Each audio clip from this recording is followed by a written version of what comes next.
Pada video ini saya mencoba untuk membuat catatan tentang gempa yang terjadi di Aceh Barat pada 24 September 2022. Ini berdasarkan sumber dari inatws.bmkg.go.id. Informasi awal gempa ini terjadi pada pukul 3:52 menit 59 detik waktu Indonesia bagian Barat. Pusat gempa berada di laut sekitar 45 km barat daya Melabuh, dan informasi awal menyebutkan bahwa kedalaman sumber gempa ini adalah 22 km.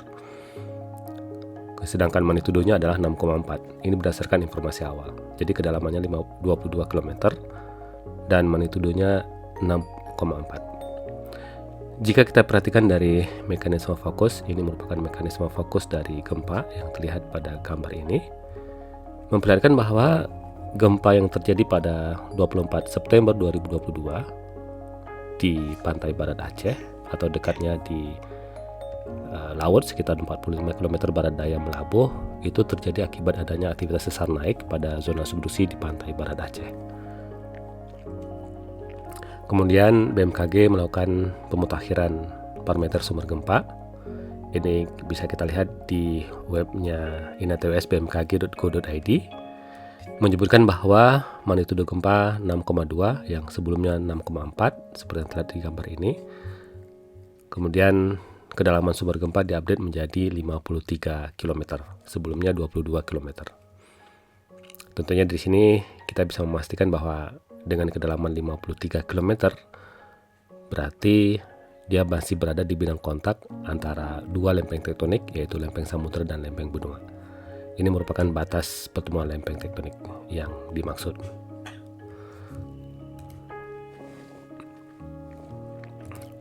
Nah, keberadaan zona subduksi di bagian barat Sumatera menjadi pemicu sumber gempa yang terjadi di Melabuh hari ini.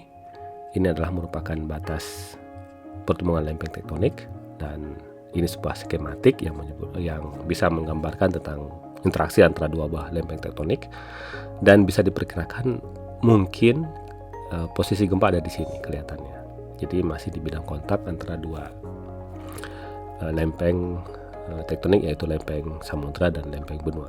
Lempeng samudra dikenal dengan lempeng Indo-Australia, dan lempeng benua dikenal dengan lempeng Eurasia.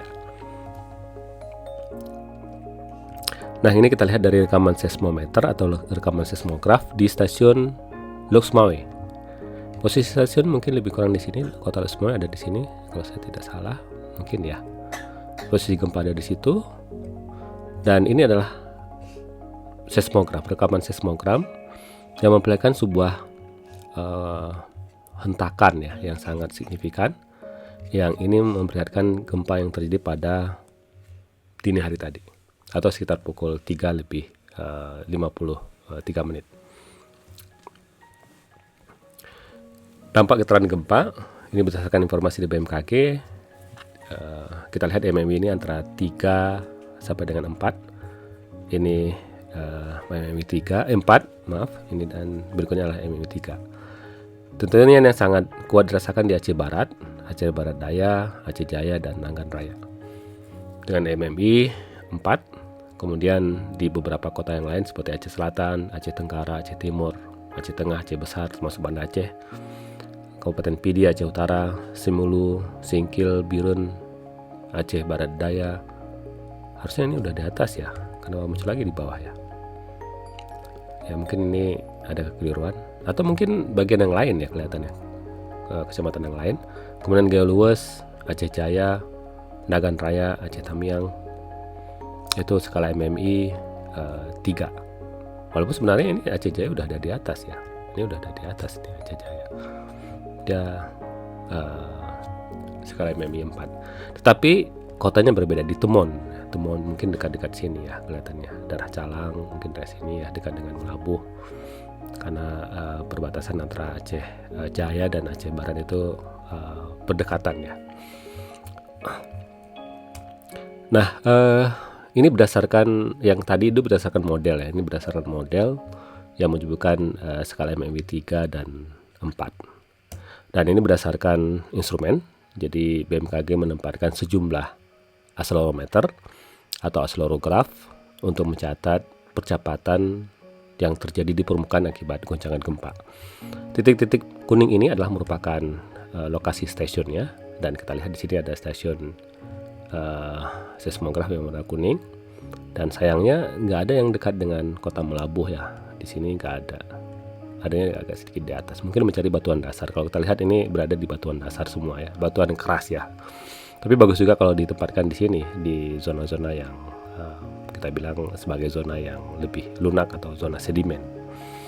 Nah, kalau kita lihat di sini angka tertinggi itu 43 PGA-nya dengan arah east west. Dan ini terjadi di Gempang. Gempang berarti stasiunnya GESM. GESM ini stasiunnya yang ini.